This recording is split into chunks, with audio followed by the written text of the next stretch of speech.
For the presidency, this is just something that we really haven't seen in modern times. I have to imagine before he made this endorsement, his inner circle, his team must have said to him, this is our best path forward.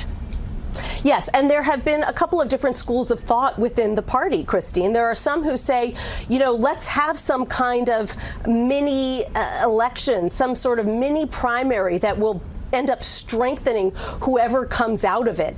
And then there's been this other school of thought that says, no, that's a process that's uncontrollable. You can't predict who will end up being the victor. You could end up damaging any number of those who are involved.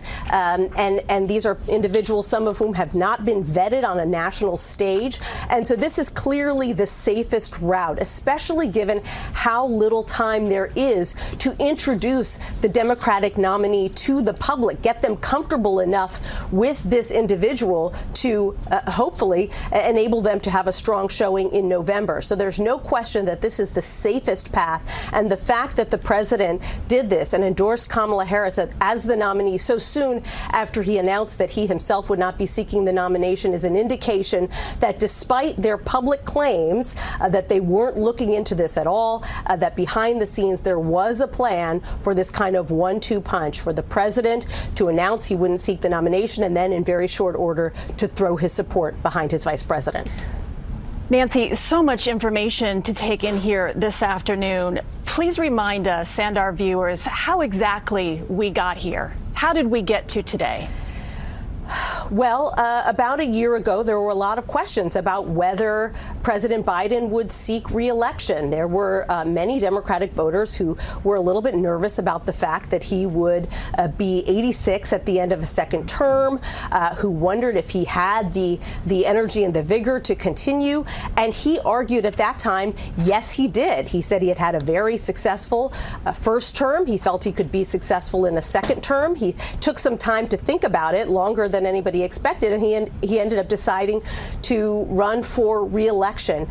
But just recently, in the perhaps the last 2 months, I would say, we've really seen him slow down a step. You obviously saw it at the debate, but not just at the debate. He seemed to have more difficulty, not just physically, but also remembering names, remembering facts, being able to summon facts as quickly as he once had. This is an individual who was once known as a great orator, perhaps one of the greatest orators in the Senate, who was having trouble completing sentences, not in every situation, but in some situations. And that made many Democrats nervous. And particularly after the debate, you started seeing members of Congress come out urging him to step aside, or at least to consider stepping aside.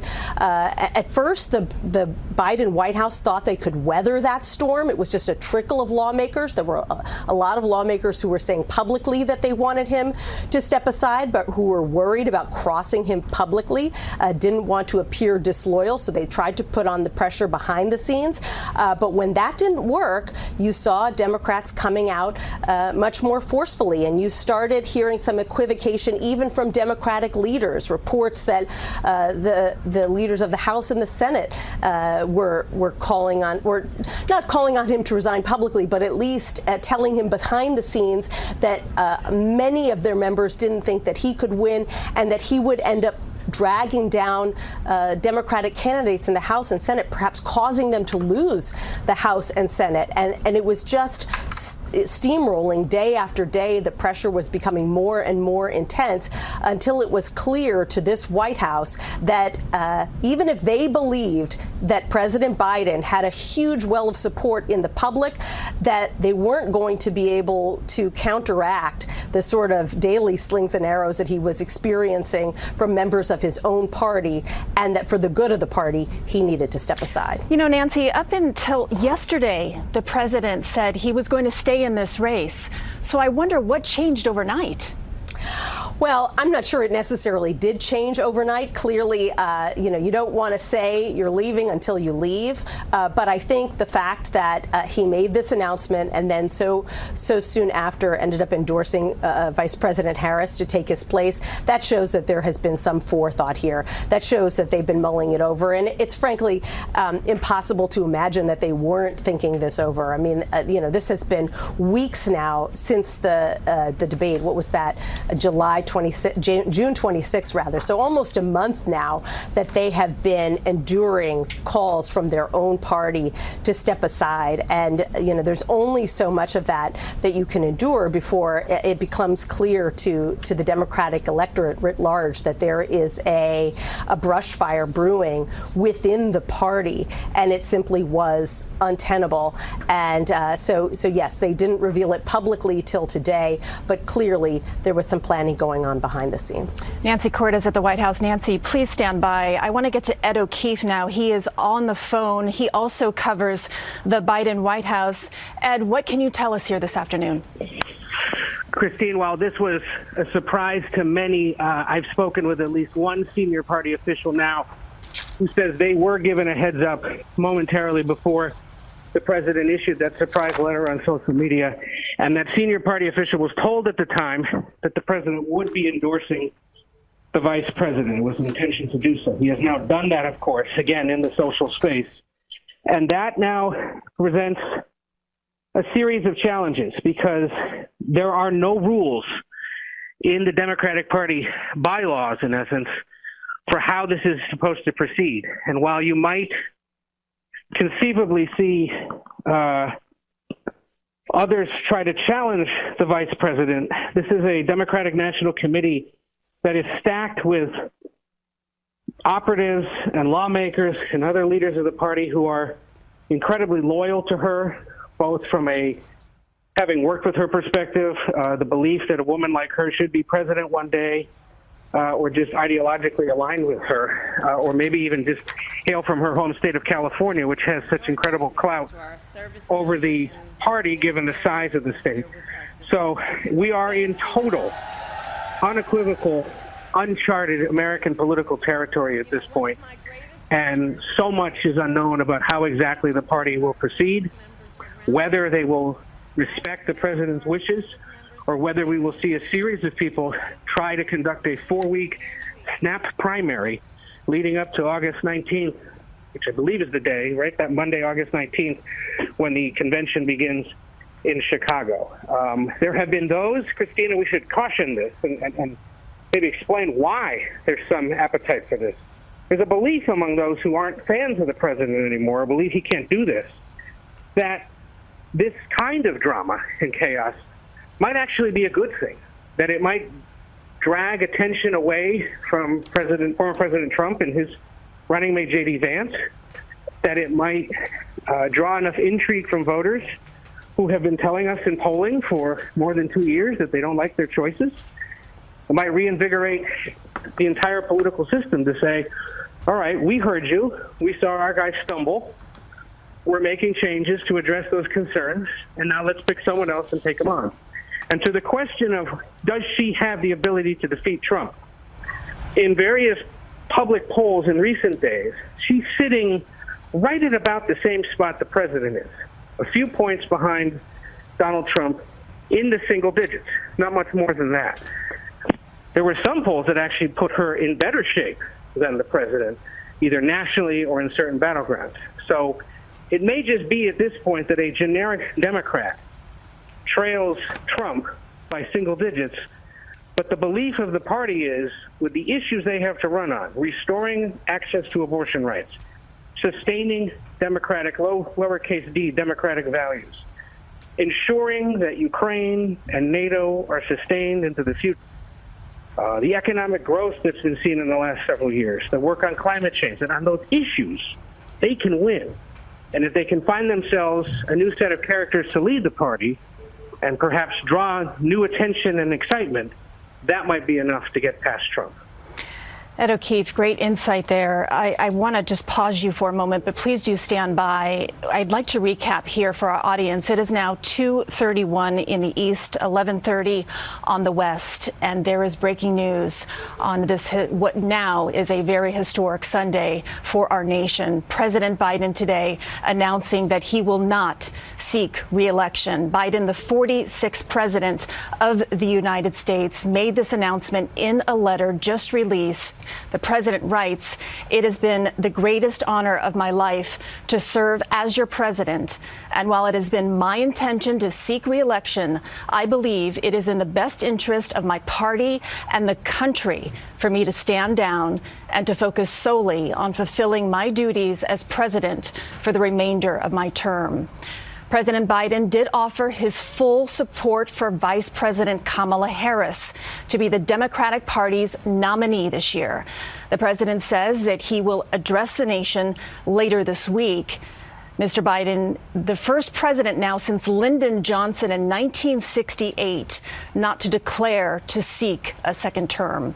The president is at his home in Rehoboth Beach, Delaware this weekend. He's recovering from COVID, and he returned there late Wednesday night from a campaign swing in California. I also have a statement here now from Senate Majority Leader Chuck Schumer that I would like to read to you. He writes, "Joe Biden has not only been a great president and a great legislative leader, but he is a truly amazing human being. His decision, of course, was not easy, but he once again put his country, his party, and our future first. Joe, today shows you are a true patriot and great American." Bringing in Nancy Cordes at the White House. Nancy, this statement from Senator Schumer, quite profound. It goes back to that personal sacrifice that we were speaking to earlier.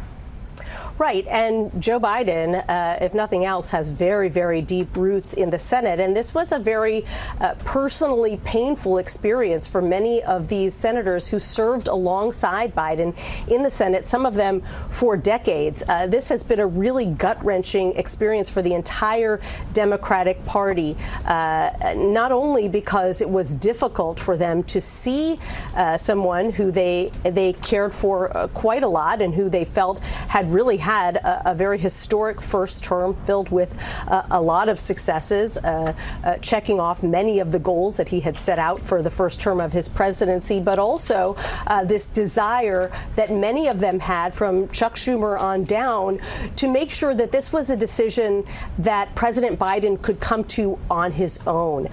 They wanted to show him that respect and enable this to be his decision and not to force him out. And so they proceeded slowly, especially the leadership. These members of Congress who had gotten to their positions of power, just like he did, through years of hard work and being with him in the trenches in those negotiations, they proceeded pretty slowly to try to send that message to him behind the scenes without coming out and calling on him to step down. They really wanted him to do this with dignity. And so, yes, there are a lot of members of Congress today who aren't proud that this is the way that things ended up. They believed in Joe Biden. They had hoped that he would be the nominee for another 4 years. This wasn't necessarily the outcome that anyone wished for or anticipated. But once it became clear to members of Congress all the way up to the upper echelons that it appeared that Joe Biden was going to struggle, not just over the next 4 months in this election, but potentially in the next 4 years, they also felt a duty to send him a very strong message. And so I think that, that letter that you read from Schumer is pretty indicative of how a number of members of Congress are feeling today. Nancy Cortez, obviously, as you mentioned, that they wanted to show the utmost respect to the president and have him make the decision and do it on his terms. Let's go back to Willie James Inman, our CBS News correspondent, who is following the president in Rehoboth Beach, Delaware. Willie, what do you have? Hey there, Christine. Well, we are in position here at the Rehoboth Beach Library. It's a spot that the president doesn't stay far away from if he wants to make a statement, but no word yet in terms of if or when the president will come out and speak publicly. Of course, as you have been mentioning, as we've been talking about, the president is recovering from COVID-19. He is in isolation. And what a weekend to make this decision to, of course, be with his family. We knew that the First Lady has been with the president amid this COVID-19 diagnosis. Clearly, there was a conversation behind the scenes going on with not only the family, but amongst those close to President Biden. We knew from reporting that he has grown frustrated and, of course, being isolated in this situation amid these reports of Democrats coming out and saying that the president should step aside. But clearly, we would love to see and hear from the president today. But he came out with this statement on X, on Twitter, to say to the American people that he will not seek another term, but still behind closed doors here as he recovers from COVID. Willie, I'd like to read another statement, a letter actually from the president regarding his endorsement of Vice President Kamala Harris. He writes, "My fellow Democrats, I've decided not to accept the nomination and to focus all my energies on my duties as president for the remainder of my term. My very first decision as the party nominee in 2020 was to pick Kamala Harris as my vice president, and it's been the best decision I've made. Today, I want to offer my full support and endorsement for Kamala to be the nominee of our party this year. Democrats, it's time to come together and beat Trump. Let's do this." Willie, are you hearing any word today of whether or not we will hear from the vice president? Yeah, that's certainly an open question. I anticipate some type of statement coming from her to talk about this situation. But I also want to talk about what's going on out there in the American public. They're seeing this for the first time, of course, as we're getting it. Vice President Kamala Harris has been with the president since he decided to choose her as his running mate. And as Margaret Brennan pointed out on Face the Nation earlier today, this is about votes. And there have been a lot of black voters, I'm talking about black women in particular, who see Harris as the next party leader, who see Harris as someone who can carry the torch, that it's their turn to seek leadership in terms of leading the country. So Kamala Harris has a lot of fierce support within the black community. So does Joe Biden. But at the same time, Harris is someone who could potentially bring about that coalition. It's an open question as to whether or not she'll be able to be as powerful as President Biden was at the top of the ticket just several years ago. But clearly, this is something that we'll continue to watch, and we'll bring it to you first once we hear from the Vice President, Christine. Some great points there, Willie. And on that note, I'd like to bring in now Ed Gordon, anchor at BET. He actually interviewed the president just this past week. Ed, your reaction here today on hearing this news? Yeah, well, I can't say that I'm surprised, but it is an extraordinary place in history that this moment will take. I think when I sat with him on Tuesday, Christine, he had all intention to continue this fight and really believed, I think, that he was going to be the nominee and truly believed he was going to be able to defeat Donald Trump. So I think between this past Tuesday and the announcement today, he started to read the tea leaves. If nothing else, this man is political and understands there are certain points, political points, that you just can't walk away from. And with the idea of Nancy Pelosi not being full-throated in her support, even someone like Jim Clyburn, who was in fact full-throated, just listening to him during an interview today, you started to get the idea that this may be coming. You certainly did. The drumbeat did get louder and louder since that debate with former President Trump. That is for certain. Ed, I'd like to get your take just on the gravity. I know we have a long road ahead of us. However, if the vice president is in fact endorsed and nominated as the new Democratic nominee at the Democratic National Convention, which will begin on August 19th, just a few weeks from now. The gravity of the fact that she is a woman, and she is a black woman here in our nation's history. Yeah. I think Ed O'Keefe hit it earlier when you spoke to him. We're in uncharted territories, Christine. I don't know that we know. Will America be ready for a black female? We'll see. People said that about Barack Obama. There were many who believed that at that point in time, America wouldn't be ready for an African-American president. And he was able to break a glass ceiling that many of us thought would never be broken. I think one of the things that we've got to be cognizant of, though, even with this endorsement, there are forces in the Democratic Party that do not want her leading that ticket.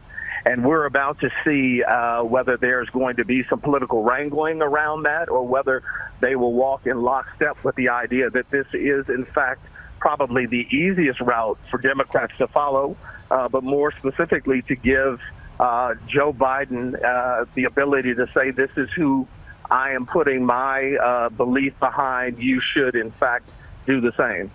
Well, he did put the word out that he is, in fact, endorsing his vice president. So I do wonder if that was meant for everyone in the Democratic Party to hopefully just fall in line. I know you are close to the vice president. You mentioned earlier that you said, is the nation ready to elect its first female black president? Is Kamala Harris, in your opinion, ready for the road ahead that's ahead of her?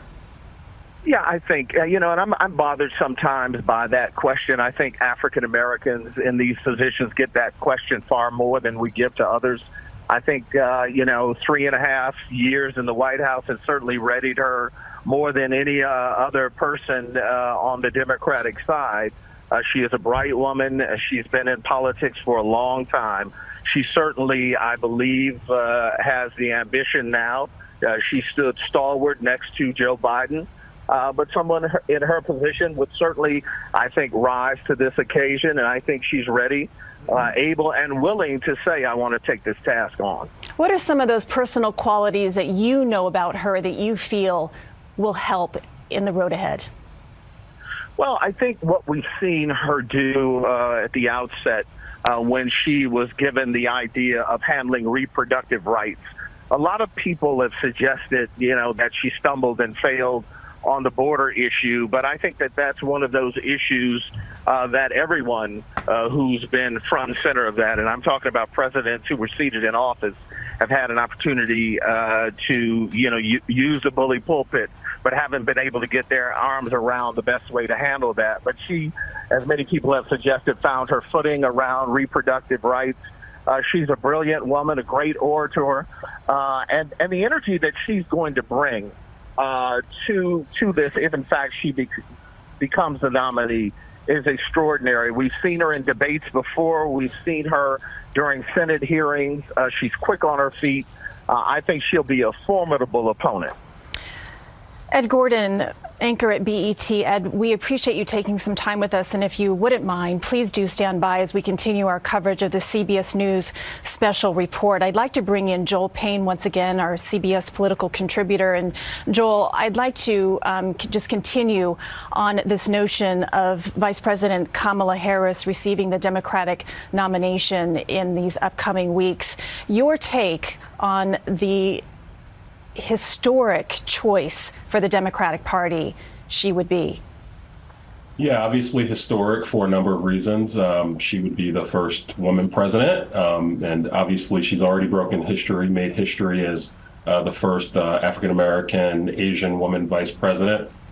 Picking up on Ed's comments, I do think there has been a very fulsome conversation within the Democratic establishment in recent weeks about, if we reach this point where Joe Biden decided to step aside from this race, what's next? And in many ways, I actually think that's what has somewhat delayed the decision by President Biden. I believe the lack of a uniform, belief or agreement on a plan B is maybe what delayed this decision somewhat. You have many in the party who want an open primary. They want to hear from the other, what they believe stars of the Democratic Party, whether it's a Governor Shapiro in Pennsylvania or Governor Whitmer in Michigan, many others, Raphael Warnock in Georgia, Mark Kelly in Arizona, et cetera, et cetera, et cetera, right? But then you also have a very strong group of Democrats who believe that there is no other choice than Vice President Kamala Harris for many reasons. One, she has really shown herself to be a stalwart surrogate for President Biden and for this administration, has been a partner in governing, and has been somebody who has really built a profile around a couple of issues that we know are going to be very engaging this time around. The issue of abortion, which she is probably the foremost spokesperson within the Democratic Party right now, and also issues of consequence to young voters like climate change and student debt relief. She went on a very much ballyhooed, college tour in recent months that I believe has really rebooted her reputation with those populations of voters. Not to mention just the obvious fact, let's just say the quiet part out loud, Black women are the strongest, most reliable part of the Democratic voting coalition. And I think that any attempt to pass over Kamala Harris, who has been a very strong and very representative vice president, I think will be received poorly. I know that maybe the polling says something mixed about that, but I do think a party that has historically had a tortured history with recognizing and representing Black voices would have a lot of challenges to keep that coalition together, which is highly dependent on engaged Black voters, if something like that were to happen. So to me, there was no other choice but for Joe Biden to endorse Kamala Harris here. I would not be surprised if you see many other Democrats do that. I think just in the time we've been talking, Congressional Progressive Caucus Chair Pramila Jayapal has endorsed Vice President Harris. I imagine you'll see many folks do that. I think a name to watch, a person to watch in terms of how she will treat the news of the Harris endorsement would be Speaker Emerita Nancy Pelosi, somebody who recent reporting has suggested wanted an open process if Biden were to step aside, as opposed to immediately moving the nomination to Kamala Harris. So there is a lot here, and I believe the next few days will be of great consequence to figure out whether or not Kamala Harris's endorsement from Joe Biden will transfer to the rest of the party. All right, Joel Payne, CBS News political contributor. It is still early here in the East, even earlier in the West, and we are going to continue to cover President Biden's decision to step down for re-election for President of the United States. I'm going to hand over our coverage now to CBS Evening News anchor Norah O'Donnell in Washington. Norah? Christine Johnson, thank you. We are coming on the air at this hour as President Joe Biden has decided to drop out of the 2024 race for the White House on Sunday, just a short time ago, releasing a statement to the American people saying over the past 3.5 years, we have made great progress as a nation with the strongest economy in the world, but that he has decided to instead endorse his vice president, Kamala Harris, in this effort to try and defeat Donald Trump. I want to bring in Margaret Brennan, who is the host of Face the Nation, as well as Robert Costa, who's with me as well. And Margaret, I understand you've been speaking with some people inside the Biden camp. We have, because President Biden made this decision in a very small group of advisors. They kept this very, very quiet. And from the calls I've made so far, there is an appeal to say, please don't make this about the process. Focus on the legacy of Joe Biden, that he made this decision in what he views the best interest of the country. That is, he finally heard the message that for 3 weeks now, Democrats have been saying quietly and increasingly more loudly, as they did earlier today on Face the Nation. Joe Manchin, Dean Phillips, others joining the chorus of lawmakers saying that the president has lost the faith of the Congress and lawmakers and that he needed to pass on that torch. What he is stepping aside to do now with this endorsement of Kamala Harris, which he did all via social media. We haven't heard from the president directly. I understand we will in the coming days. But this is a message to quickly respond to the cacophony of voices telling him that he may lose this election versus Donald Trump. Now, we know from our polling data at CBS News that in a hypothetical head-to-head, Kamala Harris trails Donald Trump by 3 points. Joe Biden trailed by 5 points. That is, of course, where we are in the race right now. this focus, this onslaught will turn towards her. Republicans already coming out and saying that Joe Biden's endorsement of Kamala Harris without reopening a primary process somehow looks rigged, somehow denies the vote that primary voters set earlier on in the race we've had to date. So you are about to see an onslaught aimed at the vice president and to undermine faith in the process, the primary process and the selection here. But in this moment in time, it is worth noting that Joe Biden has come to a very painful decision for a 50-year legacy in Washington at such a consequential time, having passed bipartisan legislation, having faced a world in crisis, and by the way, about to go face to face with a world leader and trying to broker Middle East peace. Right. The President of the United States saying, I believe it is in the best interest of my party and the country for me to stand down and to focus solely on fulfilling my duties as president for the remainder of my term. Want to bring in Robert Costa. And Robert, obviously a very difficult decision for President Biden to make. He has been in elected office for some 52 years, has a tight-knit group of supporters. They were pushing very hard to try and stay in this race just as early as yesterday, saying he's going to be back out on the campaign trail next week. He's going to be meeting with the Israeli prime minister that's here in town. What changed? This is a seismic political moment, a historic moment for this country. The first time since March 31st, 1968, that an incumbent president has decided to step away from the nomination. That same year, 1968, the Democrats were having their convention in Chicago, just like they will be in Chicago this year. For Democrats, this was about a pressure campaign on a president who was insisting that he wanted to stay in the race until the 11th hour last night. Based on my conversations with his confidants, his family was urging him to stay. First Lady Jill Biden, Sister Valerie Biden, son Hunter Biden. They believed, as he believed, that he could beat former President Donald Trump. But as Margaret said, he has been in politics since he was elected to the Senate in 1972. He has a political antenna. He saw the pressure rising. This was not something he wanted to do. But he was talking through with his advisors, Mike Donnellan and so many others like Anita Dunn, and saying, if I do get out, what do I do? Do I get behind Vice President Harris? Ultimately, there was a decision for party unity to make sure that endorsement was quick. It came today. He's not making a statement, I'm told, today on camera because he is still recovering from COVID. He's in Rehoboth Beach, Delaware right now. This is a personal retreat for him, a place where he goes for contemplation very often for many weekends.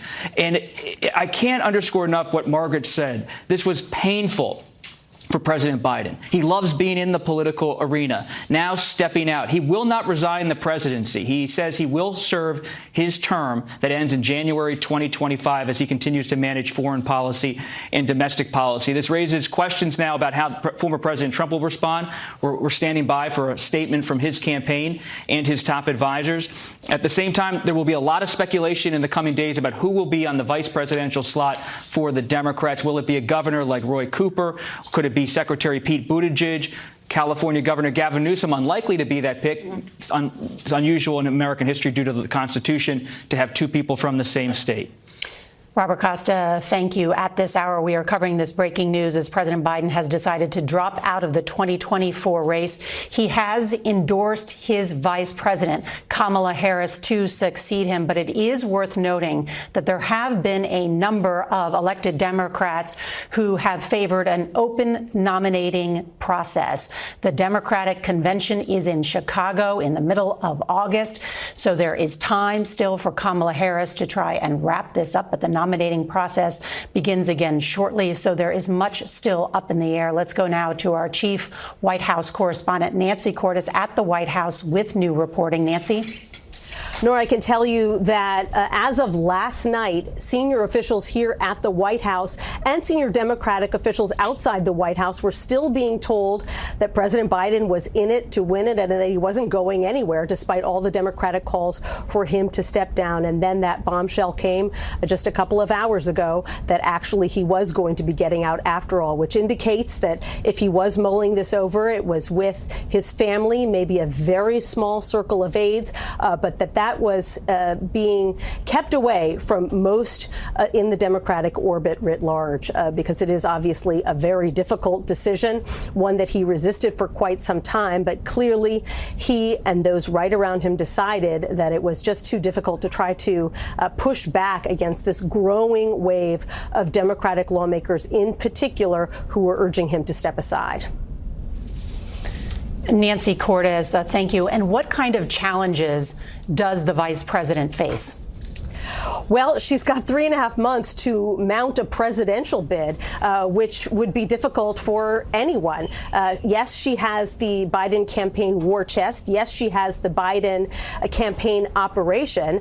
But, you know, she has 3.5 months at the top of this ticket to convince the American people that she is the best person for the job. And that is just something that is very difficult to do. She has to sort of spring in there on day one. She does not necessarily have anywhere near the same size of a team within the White House that the president does, and she's got to try to get all around the country and make her presence known and convince the American people that she has what it takes to do the job. A couple of weeks ago at his press conference, I asked President Biden whether he thought Kamala Harris was ready on day one to be president of the United States, and he said yes, he believes she is. That's why he chose her.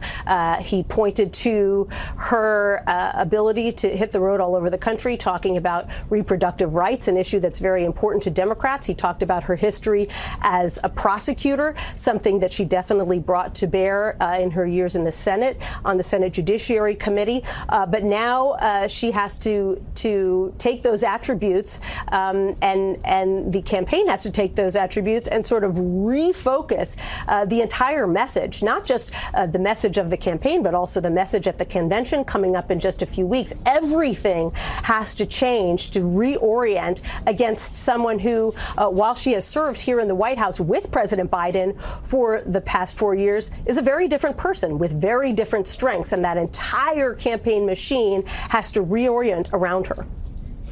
CBS News is doing a lot of reporting, and I want to make sure we get to all of the new information that is just coming in. Robert Costa, I know you have something new you want to share with us. Yes. So sources close to several of the people who might be considered possible challengers to Vice President Harris for the nomination, people close to California Governor Gavin Newsom, people close to Gretchen Whitmer, the governor of Michigan, all saying they're preparing to stand down. They do not believe that Democrats will challenge Vice President Kamala Harris at the convention in Chicago. Already in this immediate aftermath of President Biden's momentous decision, you see behind the scenes Democratic consolidation. The real race will be for vice presidential nomination on the Democratic side. But it is intriguing to me as a reporter that there's no one at this moment preparing behind the scenes to challenge Vice President Harris. That's right. Governor Gretchen Whitmer just saying, with Biden out, my job in this election will remain the same, doing everything I can to help elect Democrats and stop Donald Trump. She wrote that on social media, so she will not get in the way of Kamala Harris seeking this Democratic Party nomination. And my sources agree with yours in terms of not seeing a head-to-head challenger. But the question then becomes, who is the person who stands beside her August 19th at that Democratic convention to seek the nomination in that vice president role? That's where the focus is. Anyone, I was told, looking to challenge her would be committing political suicide to try to go head-to-head after Joe Biden had been so key in making it very clear, just within minutes of announcing he was not going to seek re-election, that he was endorsing her. So that's what we're looking at now. In a moment, let's talk about who those potential vice presidential picks will be. But first, I do want to touch base with Willie James Inman. He is in Delaware. And I know, Willie, you have some reaction from the Biden family. Willie? Hey there, Nora. Good to be with you. Well, the Biden family is reacting to this seismic news today. Jill Biden, she reposted the president's statement and she put a heart emoji, so sending her love to her husband. We know that the First Lady has been with the president as he's recovering from COVID-19 here in Rehoboth Beach, Delaware. We also are seeing some reaction from the president's granddaughter, Naomi Biden, who said, quote, "I'm nothing but proud today of my pop," referring to her nickname, of course, for the president there. And I want to bring up some reaction as well from Frank Biden, the president's younger brother, who tells ABC News that his brother's decision to step down out of the race boils down to his overall health and vitality, but also beating this genuine threat to our nation in the form of Donald Trump. Some reaction there from the Biden family, of course, who have been close with the president in coming to this decision that we are seeing today, Nora. Willie James Inman, thank you. It is now the top of the hour, 3 o'clock here on the East Coast, and we are coming on the air with this breaking news. The historic decision by President Joe Biden announcing that he will not seek re-election, that he is dropping out of the presidential campaign, and that he is throwing his support behind his Vice President, Kamala Harris. The president, in a statement, saying, "We have made great progress as a nation, and that it has been the greatest honor of my life to serve as your president. And while it has been my intention to seek re-election, I believe it is in the best interest of my party and the country for me to stand down and to focus solely on fulfilling my duties as president for the remainder of my term." The president also indicating that he will speak to the nation later this week and have more detail about his decision. Let's go now to our chief White House correspondent, Nancy Cordes, at the White House with new details. Nancy?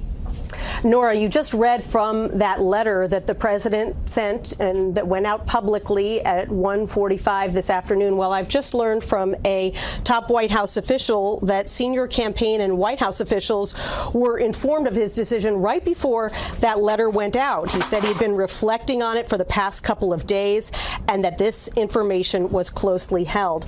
We still don't have much timing on when the president plans to make an address to the public. Keep in mind, he's still got COVID. He is isolating at his home in Rehoboth, but I'm told it should be sometime later this week. And Nancy, what about the vice president? I understand that she was just in Cape Cod at a multi-million-dollar fundraiser. Where is she today? What's happening inside her group of advisors? She has had to be so careful these past 3 weeks to be out there on the trail campaigning as if nothing has changed. At no point did she want to look like she was gunning for this job or hoping for the president to step aside, and yet she had to continue to be a vigorous campaigner pushing for the Biden-Harris ticket. And I anticipate that she is going to continue to, not want to get out ahead of the president. She has to now launch into a lightning sprint between now and Election Day, and yet with the president holed up with COVID, she's going to want to be very careful until he's had his opportunity to get out there and explain in a more fulsome way to the American people why he has decided to step aside and why he has decided to throw the weight of his support behind Kamala Harris. Nancy Cordes at the White House, thank you for that perspective and new reporting. Robert Costa is here. Robert? I've been texting and speaking with members of the inner circle of Vice President Harris. She is now perhaps the most important political figure in the United States, the assumed Democratic nominee, the first female to serve as the Democratic presidential nominee since Secretary Hillary Clinton in 2016. Her team and her closest friends are telling CBS News this afternoon that she is prepared to be the nominee to take on former President Trump at a debate, that they believe she is a strong debater, that she proved her chops when she was on the Senate Judiciary Committee grilling nominees for the Supreme Court, and that she was a prosecutor in California going back to her days in San Francisco. Her inner circle said she has been careful in recent days, but she has also been thinking ahead to the possibility as these calls and discussions have picked up speed. She expects former President Obama, President Biden in particular, to be out on the campaign trail for her. And there's also a belief right now inside Vice President Harris's inner circle that they could put former President Trump on the ropes, that he has so far in the past few days attacked her on personal characteristics, attacked her laugh at his latest campaign rally, called her Laughin' Kamala Harris. And they believe those kind of attacks, which are personal, will not stick with the kind of swing voters that are ultimately perhaps going to decide this election in the key battleground states. Robert Costa, thank you. Also with us, checking in with many of his sources, Ed O'Keefe. And Ed, what can you tell us at this hour? Nora, good to be with you. There is a meeting underway of the Democratic National Committee senior leadership amid the unexpected news, at least unexpected to many of them. There was a meeting going on this afternoon that was designed to sort of put the finishing touches on the convention planning, which is 4 weeks from tomorrow. But they did not get enough heads up, and in this meeting weren't able to at least address this. But we know that the DNC chairman, Jamie Harrison, convened his top brass very quickly. And in that other meeting, when the word came, said he was quite emotional about it. They have put out a statement here just a moment ago, and let me read from this because these are the people that are going to have to set out the rules of the road for the next few weeks. It says in part, Democrats are prepared and united in our resolve to win in November. As we move forward to formally select our party's nominee, our values as Democrats remain the same. He says later, we have and will continue to make this case to the American people. The American people will hear from the Democratic Party on next steps in the path forward for the nomination process. In other words, they don't quite yet know what to do. While the president has endorsed the vice president, to Bob's point earlier, that many may be standing down, given that announcement, there's a few reasons for that. One, you only got 4 weeks left. And that's a gargantuan task to try to take on a sitting vice president who's sitting on roughly $200 million, give or take, maybe less than that now, because her name is on the campaign's official title. Technically, a handful of money would go to her. And so she could use that conceivably in these next 4 weeks should she be challenged. Keep an eye instead on the race for running mate. There are a handful of governors who I've learned this afternoon have been contacted. The one I know for certain, at least in a reportable way, is the New Jersey governor, Phil Murphy, who is among those fielding inquiries and entertaining them, in part reminding people that he has a foreign policy background, given he was once ambassador to Germany. Others that will be considered include the governors of Kentucky, Andy Beshear, Pennsylvania, Josh Shapiro, potentially Gretchen Whitmer of Michigan, and governor of Illinois, J.B. Pritzker, is the kind of guy that if he really wanted to, could cut himself a $200 million check and mount a challenge himself. But the early word from his staff is they didn't know either. We do now know also, Nora, real quick, that he did inform at least a handful of people before this letter went out over social media. There was one senior party official who said he got a call from someone close to the president, made clear he was going to do this and intended to nominate or to endorse the vice president. So there was some early heads up given to a small handful of senior party leadership responsible for the order of things, raising money, operations and whatnot. We know over at the White House, however, that many staffers learned about this the way the rest of the world did over social media. Nora. And let me ask you about this, Ed, and I think we could all sort of discuss this. It's my understanding, though, that the rules at the convention, President Biden cannot simply transfer the nomination to his running mate. He drops out of the race. There are some almost 4,000 Democratic delegates now that were selected, that were bound to President Biden, that they are now essentially free agents. Now, Biden-Harris is the name of the campaign. She will get the, tens and millions of dollars that have been donated to the campaign. But is there a threat to her getting the nomination? So what is the situation now is people have run for delegate across the country. And if they ran as Biden delegates, they are now what is called pledged delegates ahead of the convention in Chicago. It's important to note that if you are a pledged delegate, you are elected in our system, but it is by no means legally binding. So to your point, yes, legally speaking, is there an opening for someone to come in on a first ballot vote that is somewhat fluid and say, I want the pledged delegates to walk away from their pledge? Yes, that's very possible. And someone could mount a candidacy saying, I want people on the first ballot to discard their pledge. But this is a political process where these delegates are under enormous pressure to follow through in the faith of the Biden campaign, politically speaking. And if President Biden is now directing his delegates, essentially, to go with Vice President Harris, they could move in a different direction. But there's no one now making a move against Vice President Harris, and it would take a real insider who could pull and yank pledged delegates away from President Biden's decision. And remember, these people who run for delegates are the most loyal Democrats to Biden in the country. So to your point, it is possible someone could challenge her, but not likely. And you have called this political suicide, Margaret, based on what people have said to you. Who would challenge? What could be the first Black woman and Asian American to become president of the United States, what would that mean for the disunity that already exists in the Democratic Party? Is there a collective thought that they must now unite as a party in order to defeat Donald Trump? There is a desire to take this public embarrassment that has been the past 3 weeks of disarray and dispute within the party, and in the next 3 weeks be able to clean it up so that at the convention they can shift the conversation to unity and to messaging. They just saw a very well-orchestrated Republican National Convention and a message of Republican unity there after, during a primary where the Republicans were not united. So the emphasis here from those I've spoken to so far is at least there is the intention to try to make this about issues, to try to make this about next generation, about fresh blood, about understanding, and that there's a lot of focus on who that vice presidential selection would be to join Kamala Harris on this ticket. Bob made a great point earlier in terms of that backbone of the Democratic Party, Black women.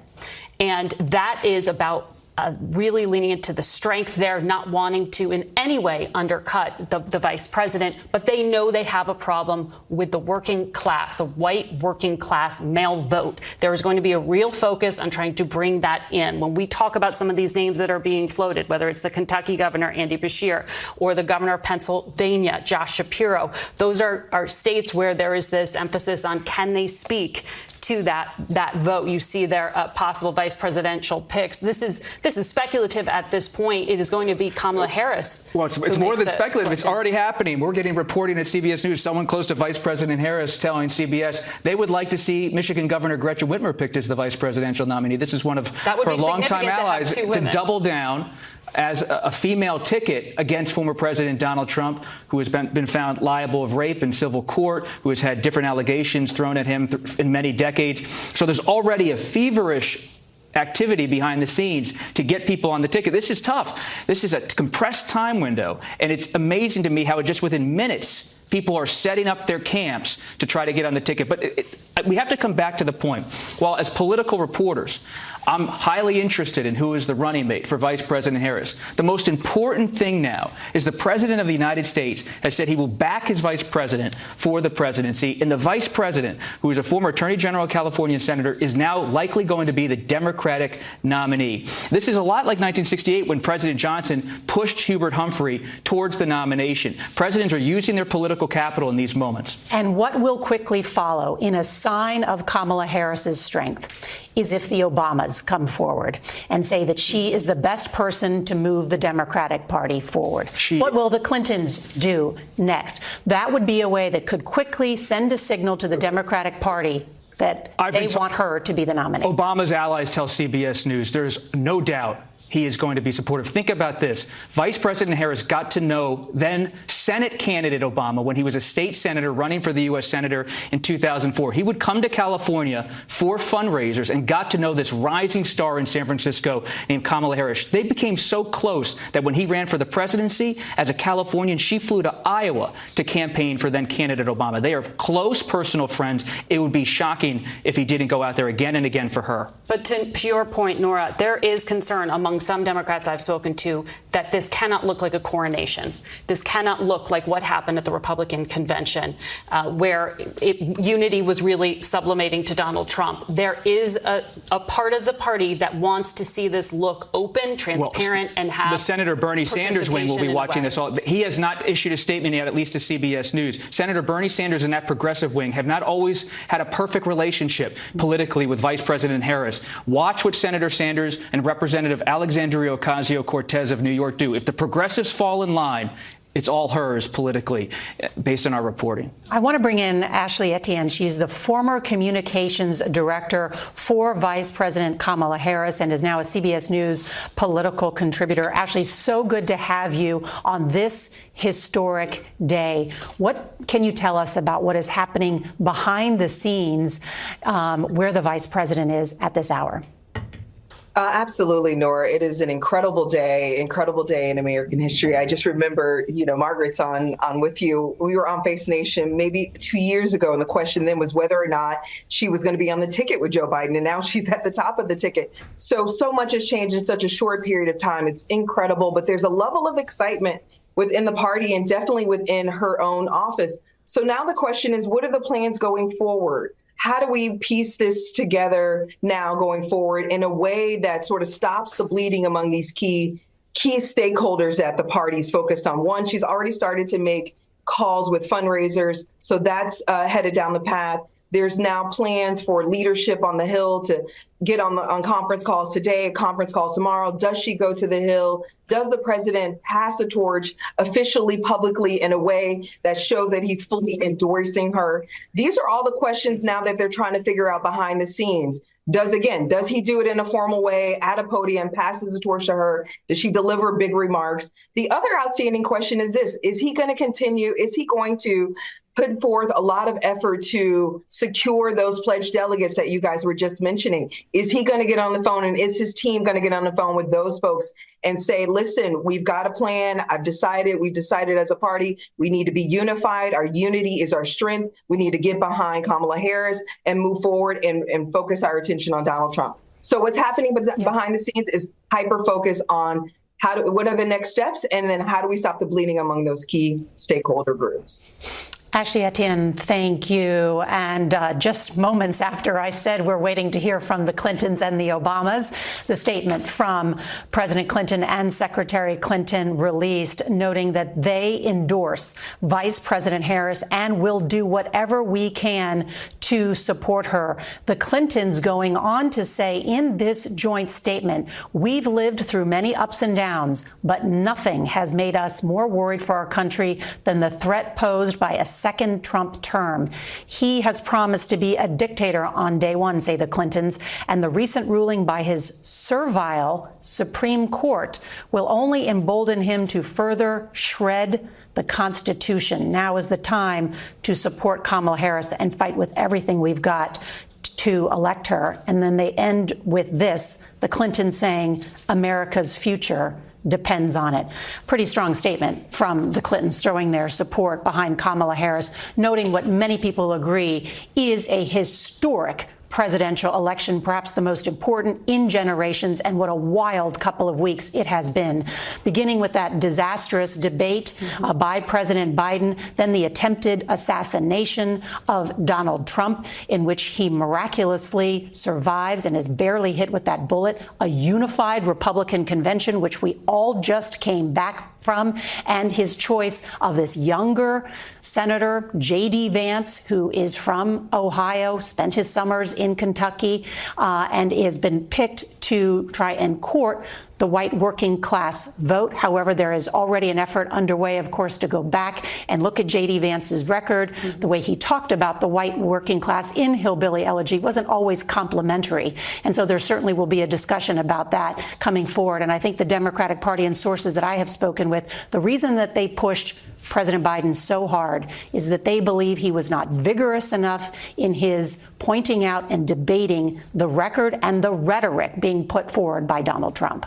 That's true. But also at this moment, there's a lot of anger among some of President Biden's closest friends. I can't emphasize enough how they feel he was pushed, and that while Democrats might on the surface be celebrating Vice President Harris's likely nomination in the coming days, there is a lot of fury among those closest to President Biden that he was forced to make this decision under pressure from allies of former President Obama, from allies of former Speaker Nancy Pelosi, from major Democratic donors. So expect in the coming days for Democrats to lock arms. We will see a cascade of statements in the next few minutes and hours of every major Democrat likely coming out and offering support for Vice President Harris, unless they're thinking about challenging her for the nomination, which we've reported is very unlikely at this hour. At the same time, watch what President Biden does in the coming days. He will be forceful, I'm told, by people at the White House to be out there on the campaign trail for her, and they don't blame her inside of the Biden inner circle for what has happened. But this is a Democratic Party that's at a fragile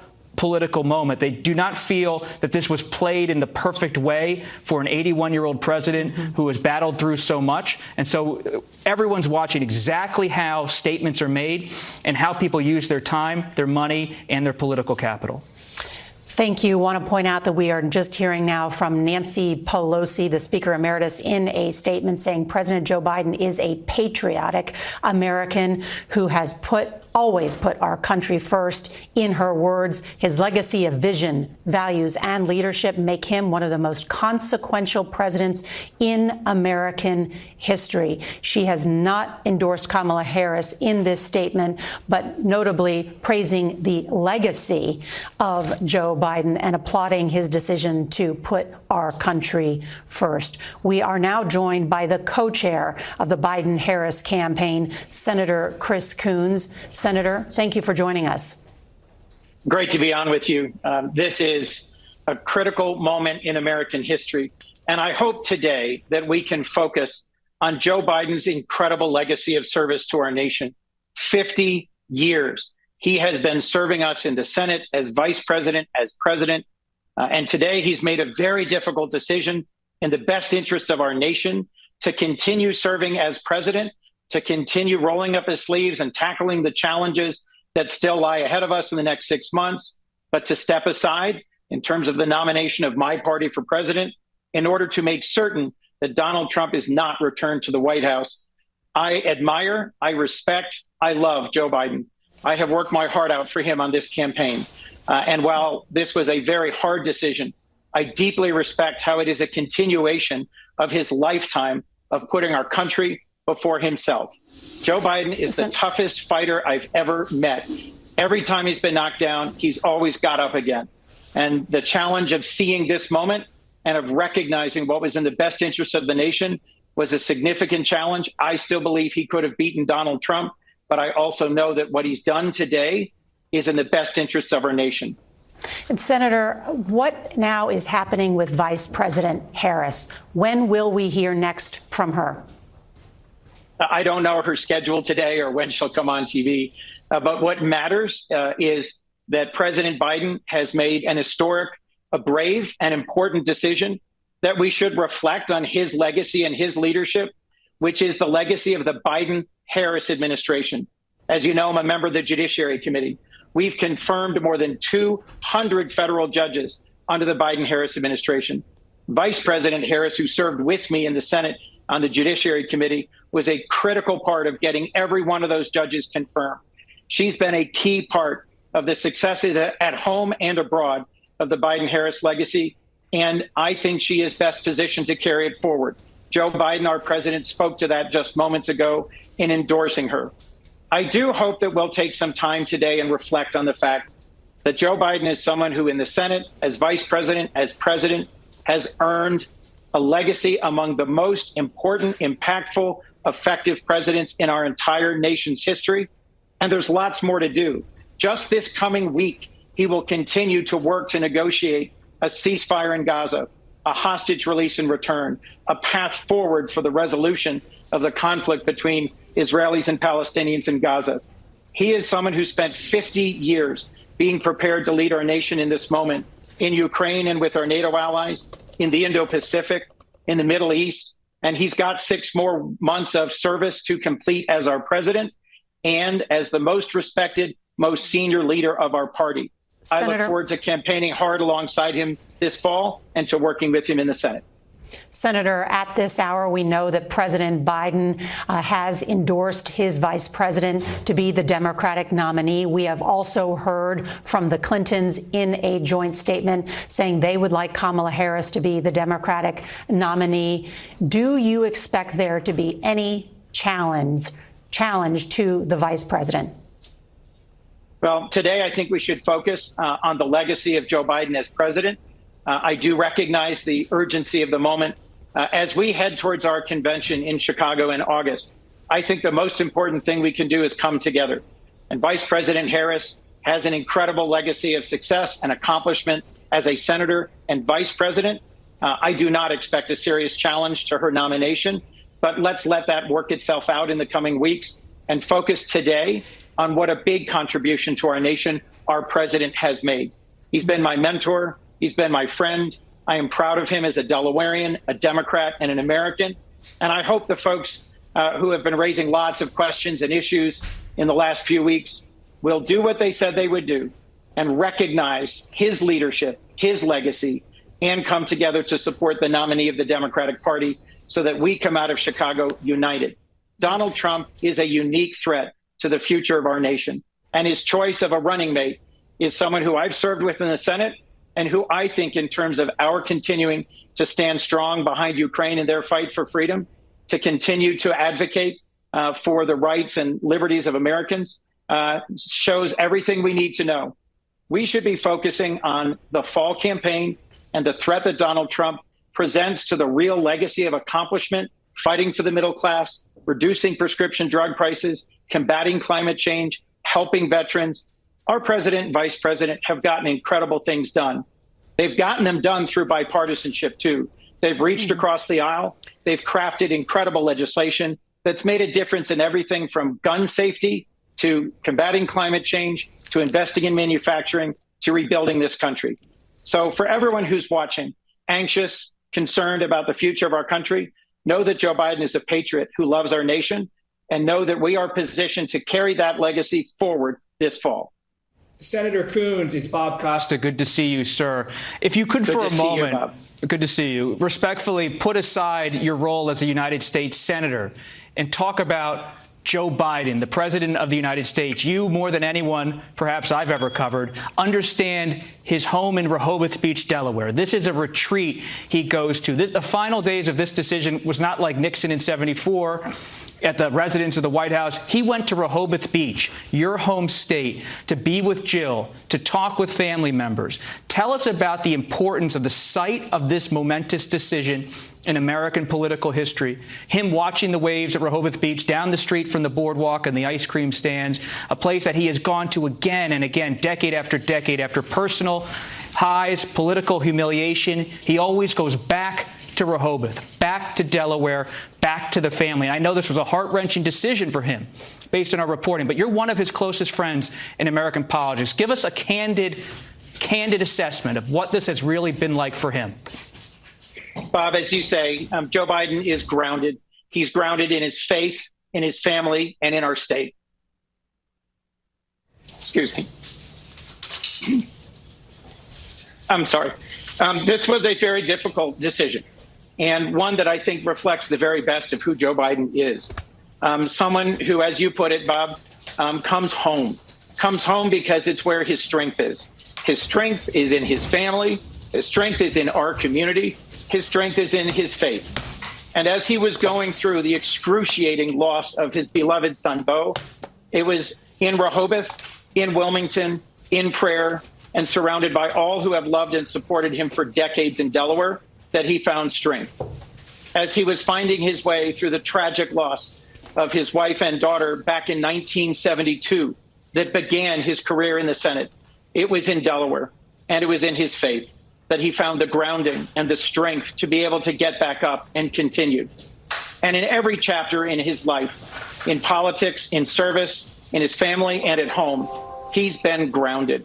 Joe Biden, more than anyone I've ever known, speaks to what is best in the American spirit, a capacity to keep going, to see challenges, but to find hope and to find strength. The folks in Delaware who've been texting me and calling me in the last few hours all want me to say to Joe Biden how much we love him, how much we admire and respect his service, and how grateful we all are for the decisions he's made over decades in his service and his tireless loyalty to our home state of Delaware. He is the greatest Delawarean in our history. And the fact that he has chosen to be grounded in our community, in our parish, in our parishes, in the traditions and history of bipartisanship and of respecting each other and of being compassionate and decent, all of that comes from our community, his family, his faith, and our traditions. And so thank you for asking. He did make the hardest decision, I suspect, of his whole life in a way that was informed by and grounded by everything that has sustained him in his decades of public service. Senator Coons, it's Margaret Brennan, and I appreciate your emotion talking about your friend and doing so in a way that really speaks to his legacy.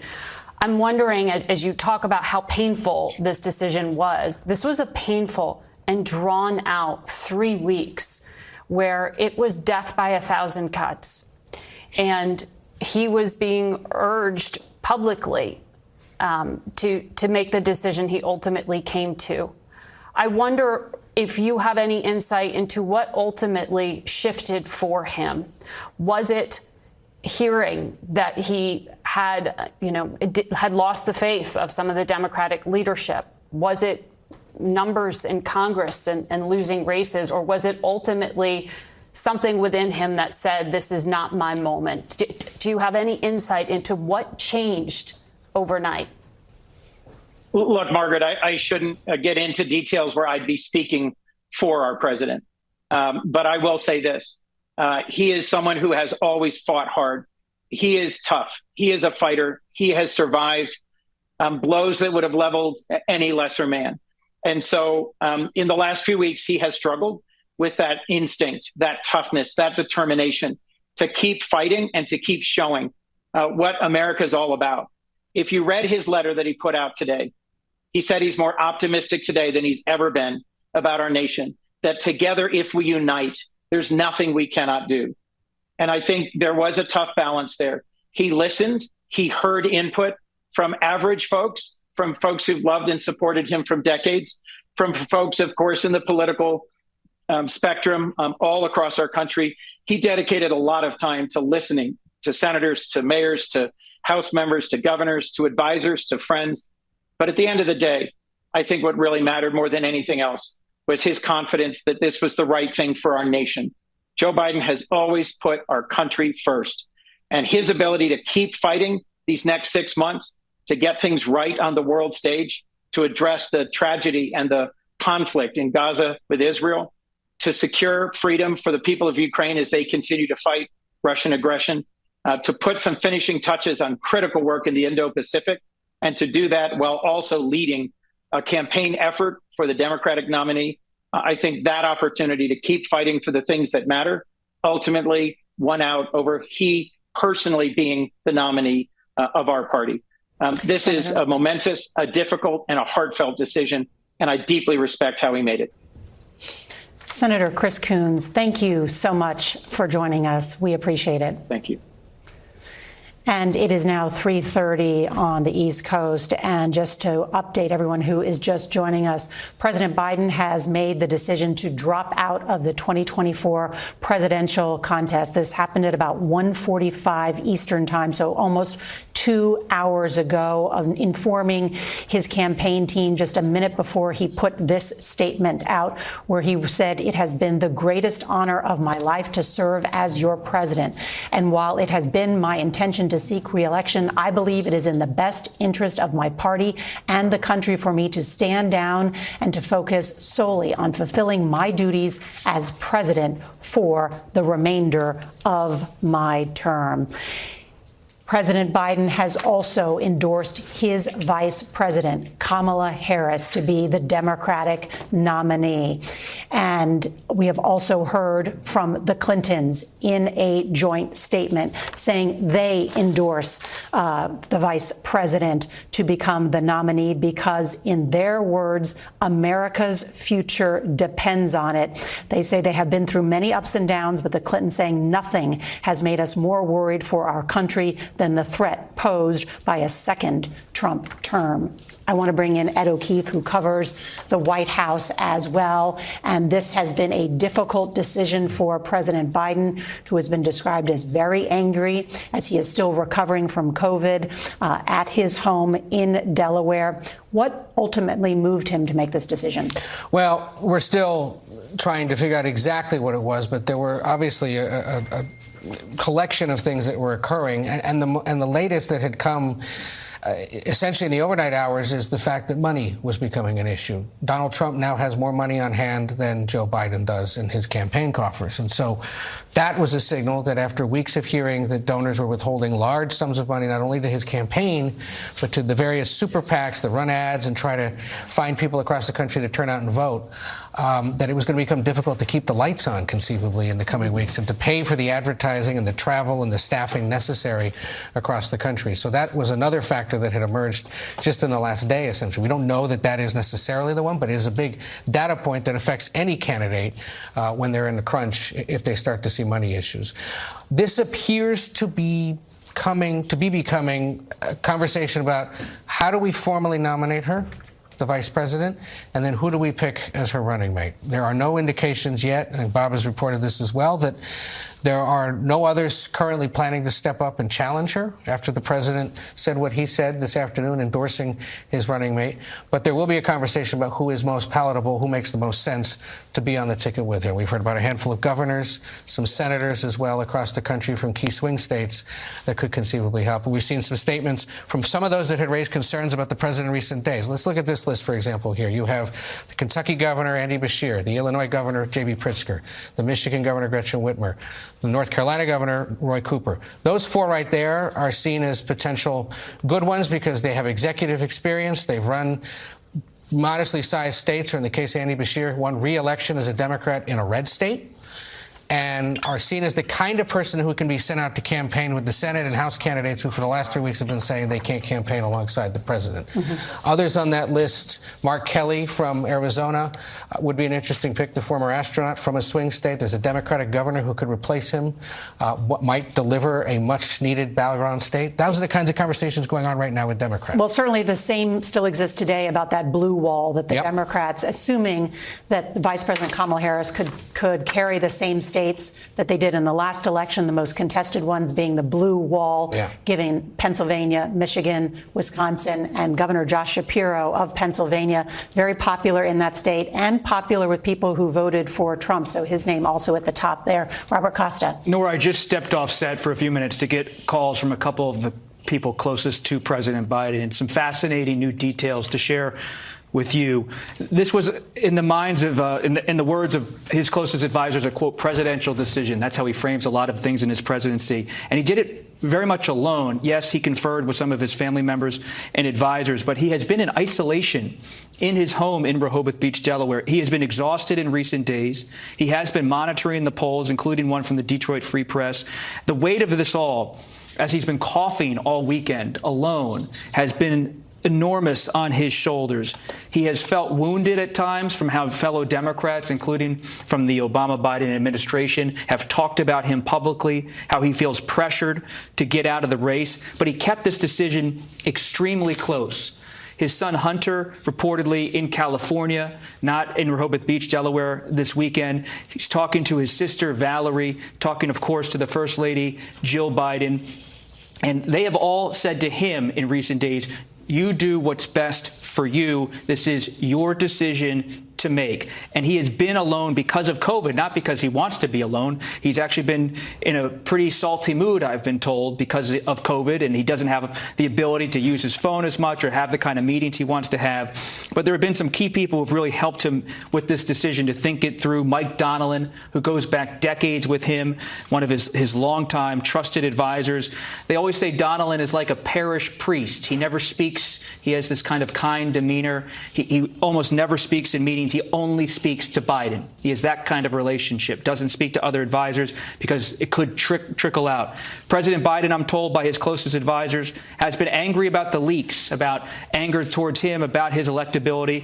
He has also made clear to people privately that Vice President Harris needs to be fully supported. And they're watching in the coming days. Not only does President Biden address the country, but will she address the country in some capacity? Now, it's unusual for a vice president to have a national address, but she could make some sort of major speech that's not formal with the office of the vice presidency, but a political speech to reintroduce herself to the country. And as late as yesterday evening, some of the people closest to Biden still believe the decision was fluid, was being acted, that this is something that came together with 3 or 4 people in the last 6 to 12 hours. And that I can confirm, having reached out to some of the folks who even this morning, like Cedric Richmond on our air, on Face the Nation this morning, coming out and backing Joe Biden, saying he is staying in this race. I've reached out to others from the campaign who said they were also surprised because they went out in fight mode this morning saying he's dedicated, he's not giving up. It was news to them when this was announced. You know, when it comes to the vice president, Nora, it's important to remember, this isn't the first time the question has been asked, is she ready? This was an 81-year-old president. Every single interview Kamala Harris has done, she's been asked, are you ready? Because she was a heartbeat away, and that meant something for an 81-year-old president. I was just looking at my last interview with her, and she said, yes, I am, if necessary, but Joe Biden's going to be fine. That was last September. That's how long we've been talking about Joe Biden's age as a factor in this election and a worry for the electorate. But during the Democratic primary process, we were told, put that aside. The public was told it is not a factor in his viability. And yet, 3 weeks ago, that changed completely at the debate. We watched it. We covered it in that moment, and the ground shifted.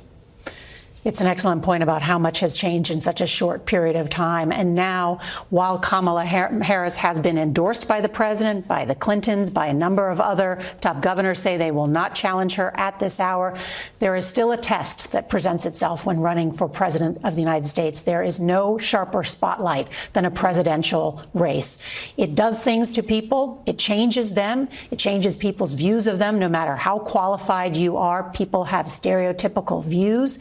It is a tough grinder to run for president of the United States. She has the benefit of having run for president. She has the benefit of being 4 years almost in the vice presidential mansion in the White House side by side. Joe Biden has kept her in a lot of these key decisions by her side, but now this will test her and those around her in a way that she's not been tested to this point. And she has been on the campaign trail quite consistently over the last several weeks since the debate, but even before that fateful debate. Just yesterday, raising $2 million up in Cape Cod with thousands of supporters. And I've been watching some of her speeches, and they've been very vigorous. Yep. And they have been very tough in terms of taking apart Donald Trump, his second term, Project 2025, which is not associated with the Trump campaign, but there are strong ties between former Trump officials and this Heritage Project, which many people view as a dark turn if that were to become part of a new administration. So she has been at the front of prosecuting the case against Donald Trump, but much of her speeches have not been covered either on local or national news. Well, I've traveled with her in recent weeks on Air Force Two to see her up close as a political athlete. What's she like? And let me tell you this, based on my reporting, she is not the Kamala Harris we saw in 2020, who was a United States Senator, running as a progressive favorite for the presidency.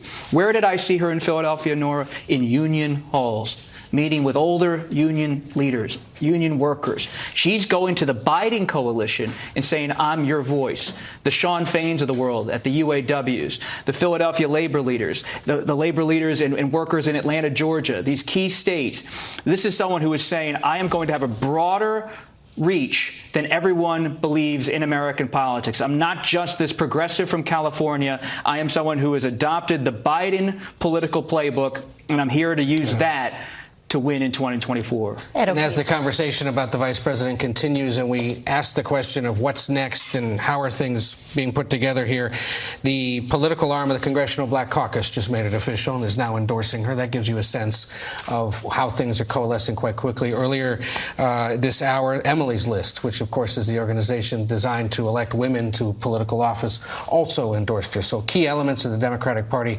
coming under her wing already just within hours of the president's announcement. We also know that there will be a meeting at the top of the 5 p.m. Eastern hour of the Biden campaign and some Democratic National Committee officials to sort of go over what to expect next. We have no word yet on whether we will hear from the vice president today, what her reaction is to all of this, whether she has spoken directly to the president. That's information we're seeking and obviously in hot pursuit of. But it's believed that we will hear from her at some point by the end of today in some form, acknowledging the president's decision and announcing what her intentions are. President Biden dropping out of the 2024 race for president and endorsing Kamala Harris. Those close to the president want the focus today to be on his legacy and what he has done for the American people. But already there is a focus on, will Kamala Harris face any challenges in her effort to become the the Democratic presidential nominee. So far, already a strong statement from the Clintons, a joint statement endorsing her as the next nominee. Ed O'Keefe. And now there's a lengthy statement from President Obama, which, to my initial read, has no endorsement of the vice president, but says in part, President Biden pointed us away from 4 years of chaos, falsehood, and division that had characterized Donald Trump's administration. Through his best policies and his example, Joe has reminded us of who we are at our best, a country committed to old-fashioned values like trust and honesty, kindness and hard work, a country that believes in democracy, rule of law, and accountability. It says later, we will be navigating uncharted waters in the days ahead, but I have extraordinary confidence that the leaders of our party will be able to create a process from which an outstanding nominee emerges. I believe that Joe Biden's vision of a generous, prosperous, and united America that provides opportunity for everyone will be on full display at the Democratic Convention in August, and I expect that every single one of us are prepared to carry that message of hope and progress forward into November and beyond. For now, Michelle and I just want to express our love and gratitude to Joe and Jill for leading us so ably and courageously during these perilous times, and for their commitment to the ideals of freedom and equality this country is founded on. No endorsement there of the vice president. So some new information coming to light to CBS News. Everyone now is watching to see how former President Trump handles this. Vice President Harris now likely the Democratic nominee. As we were in Milwaukee for the convention, Nora, who was perhaps the most influential person at that convention? Donald Trump Jr., the former president's son, who helped the former president pick J.D. Vance as his running mate. Donald Trump Jr. just texted me, CBS News, and he said, Kamala Harris, the vice president, owns the entire left-wing policy of President Biden. The only difference is that she is even more liberal and less competent than Joe, which is really saying something. She was put in charge of the border, and we saw the worst invasion of a terrible. He says she failed on the immigration issue. Donald Trump Jr. to CBS News already attacking in a very sharply worded text message to me Vice President Kamala Harris. If this is an indicator, this is going to be rough and tumble like we've never seen it. Not necessarily within the Democratic Party if they unite, as we keep seeing in the minute by minute in the Democratic Party, but the former president's son, who is one of the most influential Republicans in the country, close to Tucker Carlson, close to his father, close to all these senators and governors, he is already attacking. Vice President Harris says she owns the entire policy of President Biden, even more liberal, and he's saying she's not competent. Oh, I remember the 2020 Republican National Convention, not the one we had last week, but in 2020, and the attacks against Kamala Harris then were very, very personal. Yes. They continue to be, and they were very tough on her record. And I can imagine that they are refreshing that playbook. I can only imagine that. And a woman at the top of the ticket will take slings and arrows that a male candidate won't. That's just a fact, and we know it. So they're looking at the vice presidential candidate carefully. I will say, Bob, you know, even last night, Donald Trump at his rally in Michigan was already taking aim here, talking not just about her, but saying Democrats have problems. They don't even know who their candidate is. He gets the votes, and now they want to take it away. That's democracy. They talk about democracy. Let's take it away from him. He was arguing that Democrats are undermining the democratic process by cutting the legs out from underneath their Democratic nominee. Now, in the bigger picture, we've been seeing in our polling this lack of faith, or lack, not just enthusiasm about candidates, but lack of faith in the voting system among younger voters who don't think that that is the way to affect change. Does this switch on the ticket enliven things in a way that gets young voters excited, that restores faith in a process, that enlivens the party in a way that counters what Donald Trump is saying, which is that Democrats are the threat to democracy? Well, that's why the president had to make this decision, is that the conversation had to shift back to the issues, or at least the record of Donald Trump, because the conversation was solely focused on the health of the 81-year-old president and whether or not he would continue his campaign. And as Bob was hearing from Donald Trump Jr., the Trump campaign has now issued a more formal statement laying out how it plans to prosecute